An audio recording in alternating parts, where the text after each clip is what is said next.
Hey everybody, this is Leah Barrick and Stacy Seslowsky, functional nutritionists. Welcome back to our podcast, The Power of Food. We were with you a couple of weeks ago and we went really in depth on inflammation. That's a really sort of hot topic right now and it can be confusing. And we also gave lots of recommendations, lots of dietary and lifestyle recommendations. And I think we just kind of wanted to take a step back a little bit, make sure that all of our listeners can know when they have inflammation, and then go even further into our dietary recommendations. So really very specific guidelines for food so that everybody feels really prepared to eat a really healthy diet and handle any possible inflammation. Does that sound good to you, Leah? Sounds perfect, Stacy. I'm so excited for this. And I loved hearing everyone's feedback about the last episode we did. And, a lot of people do want to know, like, am I inflamed? How would I know? And so there are some things that we're going to talk about, how to kind of find that out. And then, like you said, the food, we're going to dive deep and talk about really what to look for to help control that inflammation. Awesome. So I mentioned last week, and I think it was probably very clear when somebody has acute inflammation. So that is when you get an injury or, you're experiencing redness, heat, swelling, or pain. That is a really obvious, clear sign of inflammation. And then I sort of started to step into what is chronic inflammation. And I had mentioned that is when you sort of have this lingering inflammation. So whenever that injury or germ that you experienced, it doesn't really fully get removed and you have this sort of lingering inflammation. And I wanted to really explain this a little bit better. How do you know if you have lingering inflammation? And as I thought about it, I actually got to the point where I don't like the fact that it is called inflammation, because the word inflammation makes us think that this is a really damaging, harmful process. And if you think about it, inflammation is really the way that our body heals. It's our body's way to protect us. So I'm not sure that the word inflammation is really appropriate, because it's really our body's immune response to protect us and heal whatever distress our body is in. So that really gives you a little bit more of a clue of when are you in inflammation? Anytime your body is in distress. Really, anytime. So some thoughts or possibilities that might cause distress. Let's say you have a nutrient deficiency.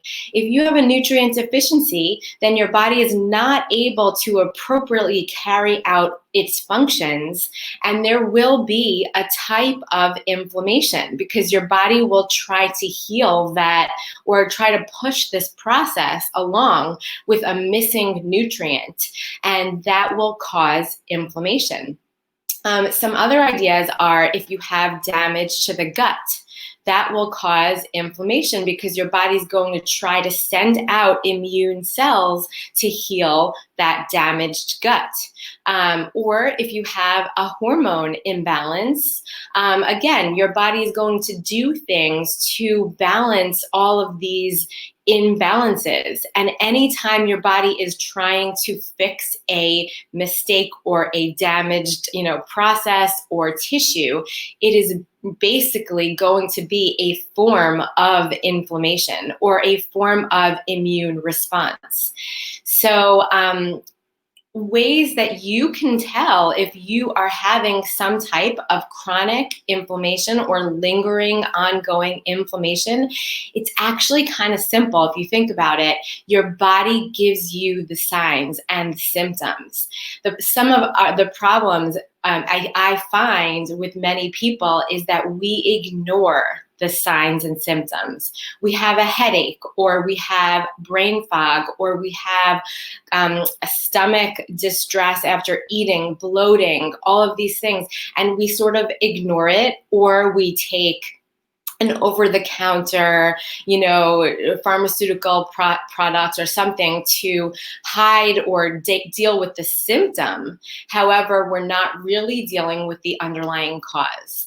So listening to your body and knowing that anytime you are experiencing some type of distress, it is a type of inflammation. And then obviously, if you've been diagnosed with a cardiovascular condition, a metabolic imbalance like diabetes, a gastrointestinal condition, an autoimmune condition, all of these would also be signs and an idea that you have some type of chronic inflammation. So listening to your body and paying attention to those diagnoses is really the recommendations that I would give you to guide you to understand if you are experiencing inflammation. And I will finish up in 1 second. What I just wanted to say is that you will notice as we go through today's podcast that a lot of our recommendations are not necessarily directed at lowering inflammation as much as it might be directed at making sure we don't cause those issues to begin with. So making sure we eat all of the nutrients that we need so that we don't have a nutrient deficiency, or eating all of the fiber that we need to have a healthy gut and digestion, or the right fats and the right proteins, etc., to have all of a healthy system so that inflammation doesn't even have to occur. Yeah, those are all such great points. And like you said, inflammation isn't always bad. And I think a lot of it is just supporting our body with the building blocks it needs to help modulate our immune system so that it's ready to increase inflammation and heal if it needs to, but also decrease any excess inflammation. So it's really depending on what situation you have going on. But like you said, it's so important to listen to your body. And so many people are not tuned in, and they get used to the brain fog, and they get used to the stomach pain after eating, or aching joints, that kind of thing. That can also be signs of inflammation. Another big one I wanted to point out is skin issues. So your skin is a great representation of what's happening on your inside. So like especially gut issues, if you have gut inflammation and your skin is breaking out, either, an acne or hives or anything like that, redness, rosacea, all of that can be signs of inflammation. You mentioned headaches. Chronic headaches are a big one as well that I see with a lot of people. So it's not going to look the same for everyone, which is why it's a little bit more difficult. But like you mentioned, cardiovascular disease, metabolic disease, all of these diseases, the underlying issue is inflammation that's out of control. And also, like you mentioned, preventing it in the first place is so much easier than attacking it after the fact. So getting to that root cause, fixing the diet, making sure that you're eating the right kind of fats in adequate quantities, and you're eating all the fiber, and you're eating the right kind of protein is also important for all of that. Awesome. So I think we're going to get started on our dietary recommendations. And Leah, did you want to get started on the benefits? Fiber. Yes, definitely. So fiber is one of my favorite topics. Essentially, fiber is plant food. So that's going to be our fruits, our vegetables, our nuts, our seeds, our whole grains, our legumes. And fiber is actually a carbohydrate. So there's kind of a war on carbohydrates right now, which, it's always more nuanced. A lot of people want to say all carbs are bad, and they might not realize broccoli is a carbohydrate, an apple is a carbohydrate. So we're not talking about, refined Wonder Bread here. We're talking about whole food sources of this fiber. And so essentially, fiber is resistant to the breakdown that happens in the digestive process. So it can't be fully broken down by our body and the enzymes in our digestive tract. So while everything else gets broken down and absorbed and our body uses it, fiber does not. So that yields a lot of its beneficial qualities. And so there's two different types of fiber. There's soluble fiber and insoluble fiber. And so you can kind of think about it. Soluble fiber helps absorb water. It's soluble. And so it turns into a kind of gel. So this is really great for helping you decrease cholesterol, helping you decrease glucose levels. And so sources of this soluble fiber are things like berries, carrots, apples, legumes, oats, peas, psyllium. All of these are excellent sources. And then we also have insoluble fiber. So insoluble fiber doesn't absorb water. And what this does, it's really great for increasing motility. So that's movement in the gastrointestinal tract. And a lot of people need help with this because it helps bulk up our stool and it's very helpful for constipation. And so many people struggle with constipation. So great sources for this are legumes, brown rice, vegetables like potatoes, cauliflower, cucumbers, tomatoes, green beans, wheat bran, and nuts are also a great source. So we want a combination of soluble and insoluble. And it's also important to note that each vegetable or fruit or legume, whatever it is, they have a combination. So some just have a little more soluble and a little less insoluble, or vice versa. And so fiber in general is important for so many reasons, all of which are intertwined with inflammation. And so just taking a step back, nothing in the body happens in isolation. I always like to tell this to people because we want these clear-cut answers. We want this, yes, you have inflammation. No, you don't have inflammation. Do X, Y, and Z and you're good. And it doesn't work like that. It's so much more complicated. There's so much more going on. All the systems in the body are working together. So that's just an important concept to recognize. So fiber, one great thing it does is it's so important for gut health. So both gut integrity and then also the health of our gut microbiome. So we have all these little bugs living in our gut, and fiber helps feed those gut microbes, and they create compounds that are beneficial for the body as well, and they help with literally everything, weight management, inflammation, hormones, like detoxification. The list is endless. Fiber also helps promote regularity. So like I talked about a little bit more, it helps bulk up the stools, and it helps decrease and regulate transit times. So basically how often you go to the restroom. It helps balance blood sugar levels. So if you're eating fiber with a higher glycemic food, so something that's a little bit higher in sugar, it helps slow down that absorption. So a great example of that is people who drink juice. So let's say you drink some orange juice, there's no fiber in that. It's so high in sugar that's going to spike your blood sugar, versus eating a whole orange that has the fiber. That fiber helps slow that increase in blood glucose levels, and that creates a way more balanced result in the body. It also helps with detoxification. So again, we need to eliminate as part of our detoxification process. And then it also, again, helps feed the gut microbiome, which plays a role in detoxification. Fiber also helps keep us full for longer. So that can help us not be snacking all day.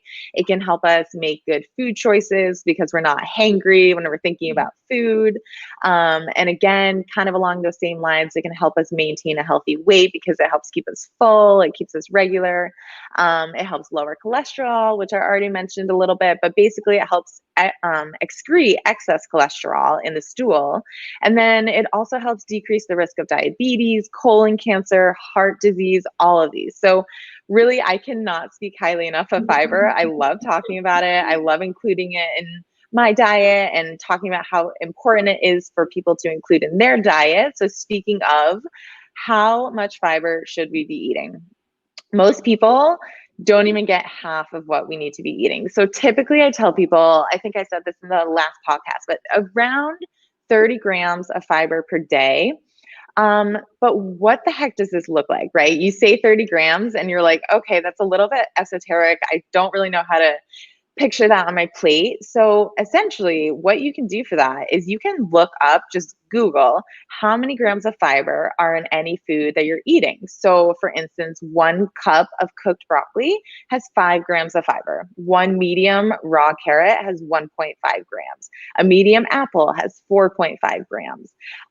Things like 1 cup of split peas has 16 grams.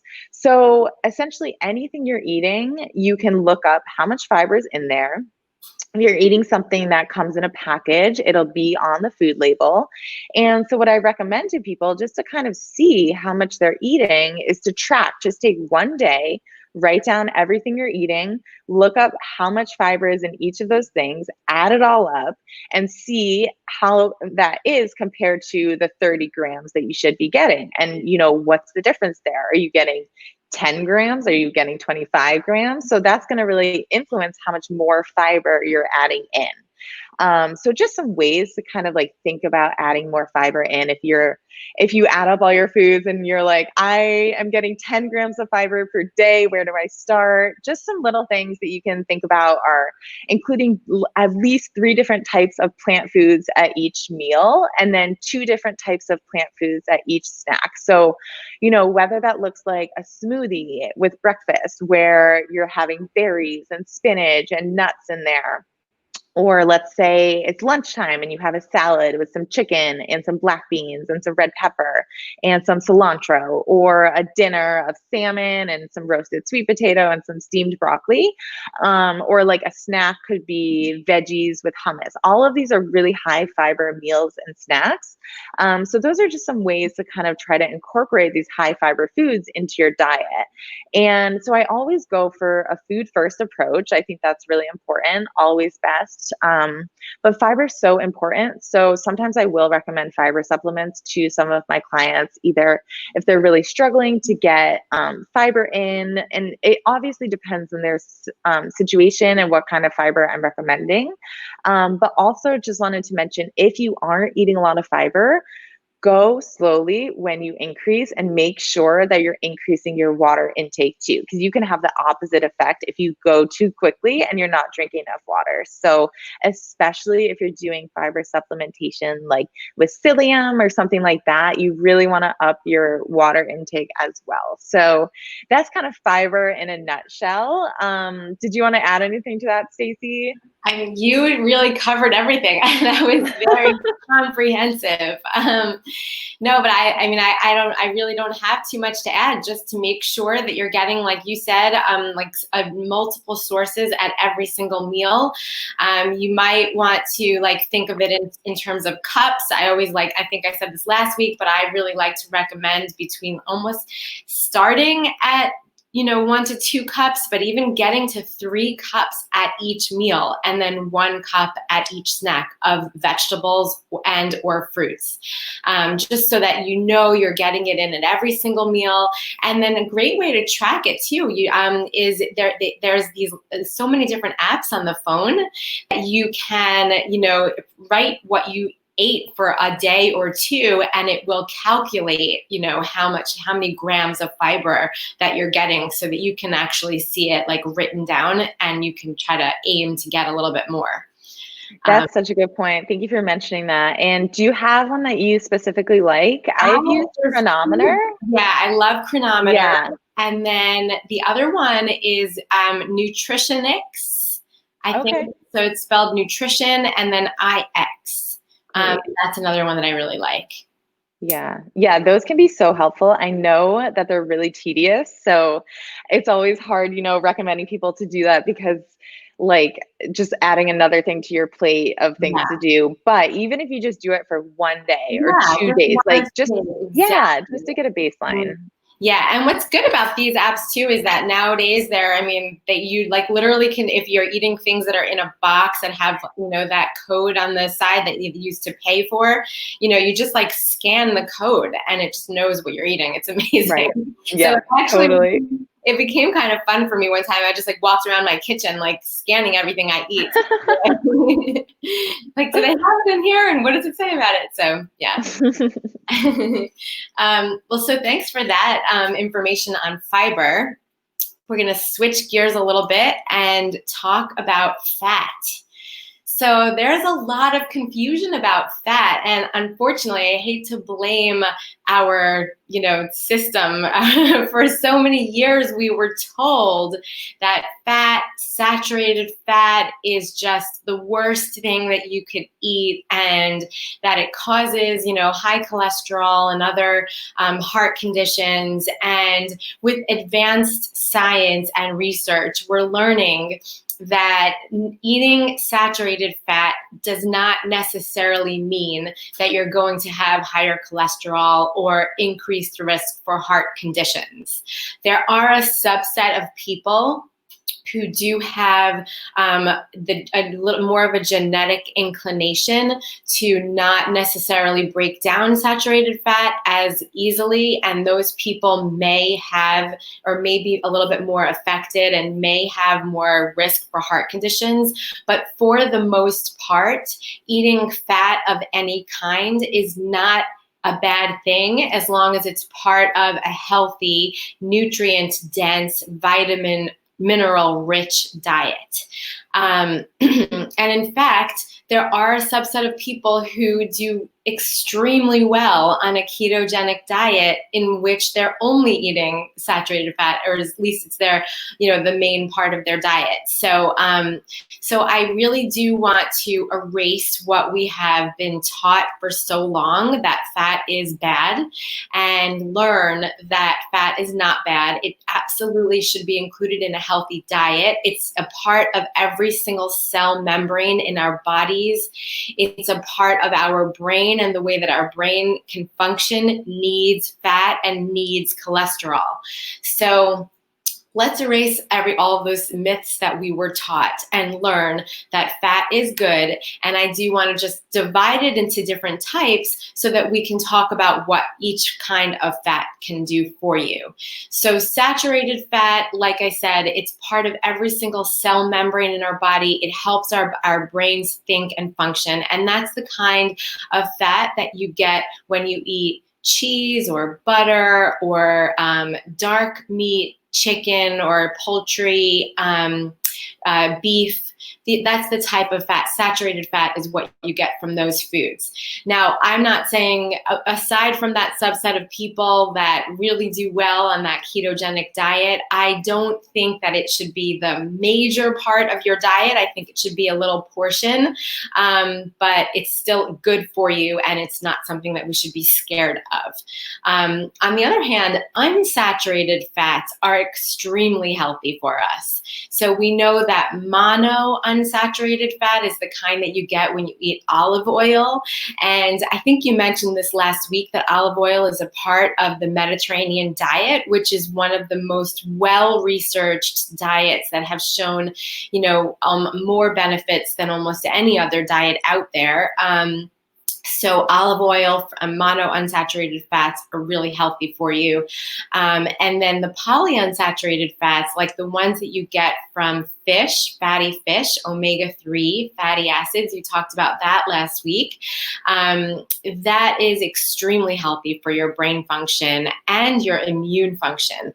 And we were talking about inflammation before, but your body absolutely needs omega-3 fatty acids to reduce inflammation, to reduce inappropriate and unneeded inflammation. And this is actually one of the nutrients, omega-3 fatty acids, that, like I said, you get it from fatty fish, from organ meats, and from pasture-raised and grass-fed animals or eggs. So those types of foods have higher omega-3 fatty acid and lower omega-6 fatty acid. So those are some of the nutrients that actually, for people who are vegan, it's something that I would really recommend thinking about, because that is a hard nutrient to get if you are not eating animal sources of omega-3 fatty acid. We can talk a little bit more about the precursors for omega-3 fatty acid, which is what you get when you eat flax seeds and chia seeds and certain types of nuts. However, it is quite difficult for our bodies to convert the type of precursor that you get from those non-animal sources, to convert that into the active form of omega-3 fatty acid, DHA, that our bodies actually need. So while those are super healthy for us and they can provide some of that omega-3 fatty acid, I think the best way to get it is really from eating sources of salmon and mackerel and tuna and sardines. And I try to recommend that people eat that like 2 to 3 times per week. I don't want to go too much higher than that, because unfortunately, whether you're choosing wild caught or farm raised, you're still being exposed to heavy metals and some other toxins that our fish are exposed to in their water. So you don't want to go for too much more than 2 to 3 times per week with the fish.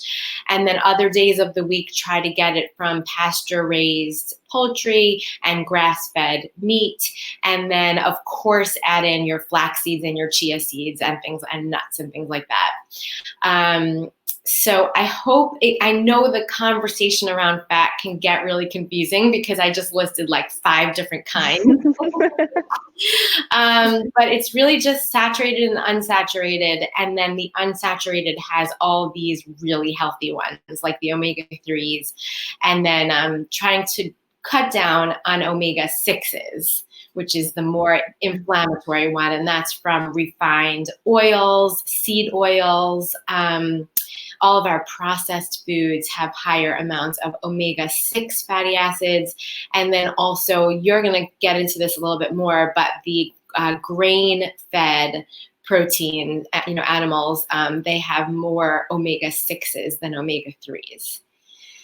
So yeah, that was an awesome overview, Stacy. Thank you. You covered so much, and that was really helpful. And I'm so glad you did cover the precursors to omega-3s, because a lot of people think, oh, I'm eating hemp seeds, I'm eating chia seeds, I'm eating flax seeds, I'm good on my omega-3s. And that conversion is so low. People do not realize how low it is.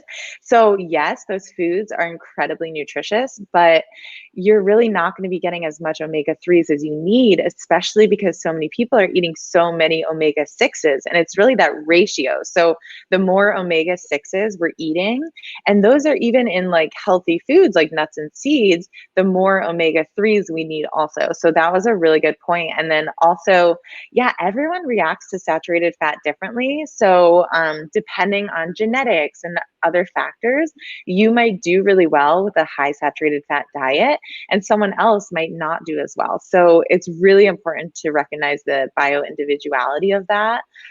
So thank you for that overview. And yes, I love olive oil. I can't speak highly enough of it. And I think it's really underutilized in a lot of people's diets. So I always like to highlight that as well. And then of course, sourcing is so important for all of those. Great. So yeah, we can move on to protein. So this is going to overlap a little bit with the fat, because of course we're talking about sourcing as well, but just to take a step back with protein, every single cell in our body, just like fat, every cell also has protein, and we need it to build and repair all of our tissues and our muscles in our body, including our skin, our cartilage, our bone. And then we also need it for enzymes, hormones, other chemicals in the body. So we cannot live without protein. It is absolutely crucial. And so we need it to help repair our cells and make new ones. And essentially protein is so important for, like I just mentioned, so many different things, but also increasing satiety. So protein will make you feel full for longer, more so than any other macronutrient. It also helps us maintain our lean muscle mass, so helps us build protein. It increases fat burning. It increases our metabolic rate. So essentially, how many calories you're burning when you're just sitting there. So if you have more protein and more muscle mass, you're going to burn more calories than someone who has less. And so the other good thing about increasing protein and increasing our muscle mass is it helps the body take up sugar from the bloodstream. So that means that the sugar is then entering our muscles rather than causing high blood glucose levels. And so when we're talking about protein, there's animal-based protein and then there's plant-based protein. So these are very different. Animal-based is fish, chicken, turkey, beef, bison, lamb, eggs, dairy, all of that. Whereas plant-based, we're talking about legumes, we're talking about nuts and seeds, we're talking about quinoa, especially higher protein ones like, we're talking about grains, higher protein ones like quinoa. And then if you can tolerate it, soy. So I always go for organic and non-GMO soy, but a lot of people don't tolerate soy. So again, that's an individual thing. Some fruits and vegetables do have a tiny bit of protein, but again, that's not going to be a main source of protein. And I always want people to steer clear of the fake meat. So those are going to be highly processed. There's going to be a ton of additives and chemicals and those inflammatory fats that are super high in omega-6s that Stacy was just talking about. And so in terms of animal-based, again, just like fats, sourcing is so crucial. So animals were not designed to consume grains, and grain-fed animals, which is the majority of the protein that we eat in this country, they're fed corn, they're fed soy, and they're fed this to fatten them up essentially and make them bigger, so that they'll yield more meat. And so what this does is it greatly affects the nutritional composition of these foods, of the meat, of the eggs, of the dairy that we're eating. And so these foods are going to be much higher in omega-6s and much lower in omega-3s compared to grass-fed and grass-finished meat. Also, grass-fed, grass-finished meat is higher in other nutrients like vitamin A, vitamin E, all of these fat-soluble vitamins that are really important for immune health, other things as well. So it's really night and day, grass-fed and grass-finished compared to factory-farmed animals. And so just a note on grass-fed, grass-finished, you might notice I'm not just saying grass-fed because all meat actually starts out grass-fed and then it's how they finish the meat. So you can be buying quote unquote grass-fed meat and it's not actually fully grass-fed meat. And most people don't realize that. You have to make sure it says grass-fed, grass-finished. So it's finished on grass versus they finish it off with corn feed, soy feed, all of that. And so where the heck do you find this meat, right? It might sound, if you've never had this before, you might just be like, where do I even start? Yeah. So lots of different places, and luckily awareness is growing on this. So it's becoming more easily accessible in more places. But I would start by talking to your local farmer. If you live in a place where you can do that, support local when you can. You can meet the animals if you want. You can see how well they're taken care of. So, talk to your local farmer. If you have a local butcher shop, that's always a great place. And the people there are so helpful. They want to talk to you about this. They want to talk to you about how the animals were raised and, the pasture and how they move them around and how they're doing like all these great things for the environment. So definitely start there if you can. Also, your farmers market is a great place to go. Again, talk to your farmers. And now, if you're not able to access either of these places, we're so lucky that we have companies like ButcherBox where they deliver these meats directly to your door. So they have great sourcing. They're very transparent. You just order online. It really does not get any easier than that. So they can just deliver to your door. And then I think they also even have wild caught salmon now. I think I've seen that. So again, that's an option. So easy. You just order it online. It shows up at your door. And so just in terms of protein, quality is more important than quantity. So it's much better to get high quality sources and have it less often than to get low quality sources and eat it more often. So that's just something to think about as well. And then just a quick note, in terms of protein, the amino acids are what makes up protein. And essentially we have essential amino acids and non-essential amino acids. So animal proteins are complete sources of protein. So they have all the essential and all the non-essential amino acids. Plant-based proteins do not all have those. So if you're doing a plant-based diet, you want Oh, your sound.